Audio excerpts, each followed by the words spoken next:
खरं तर हा सत्तेचा लोण्याचा गोळा खाण्यासाठी सेना भाजप एकत्र आलेले आपल्याला बघायला मिळत आहेत। कारण निवडणुकीच्या आधी भांडले होते आणि ज्या प्रकारे मतदारांनी कौल दिला आणि सत्तेच्या जवळ येऊन सुद्धा पूर्ण सत्ता कुठल्याच पक्षाला येणार नाही हे दोन्ही पक्षांच्या लक्षात आलं आणि खास करून सत्तेची समीकरणं स्वबळावर एकत्र करण्यासाठी खूप मोठा घोडेबाजाराला या दोन्ही पक्षांना सामोरं जावं लागणार होतं आणि ज्या पक्षांना अल्पमतं मिळाली आहेत त्यांना उगाचच महत्व या निमित्ताने प्राप्त आले आणि म्हणूनच हा सत्तेचा लोण्याचा गोळा खाण्यासाठी कुठलंही भांडण पुढे न होता हे आता पक्ष एकत्र आलेले आहेत। एकनाथ शिंदेने मुनगंटीवार यांना अधिकार दिलेले आहेत। आता फॉर्म्युला कसा असेल या संदर्भातला त्याच्यावर बैठका होतील।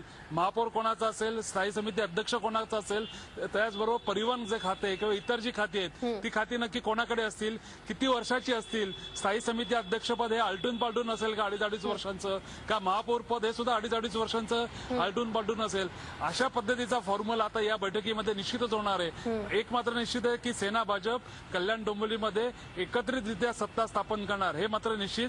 7 तारखेला महापौराचा अर्ज भरण्याचा शेवटचा दिवस आहे। 11 तारखेला महापौर पदाची निवडणूक आहे। तर या दरम्यान या संदर्भातल्या बैठका होतील आणि सत्तेचं चित्र कल्याण डोंबिवली महानगरपालिकेमधलं सेना असून दे आणि भाजप असून दे ते कशा पद्धतीने एकत्र येतात हे पुढच्या 2-4 दिवसामध्ये स्पष्ट होणार आहे। नक्कीच सत्तेसाठीच हे सारं करायचं होतं तर नेमकी एवढी भांडणं तरी कशाला असा प्रश्न नागरिकांना पडल्याशिवाय राहणार नाही। खूप खूप धन्यवाद अमित आपण दिलेल्या सविस्तर माहितीबद्दल। झी 24 तास रहा एक पाऊल पुढे।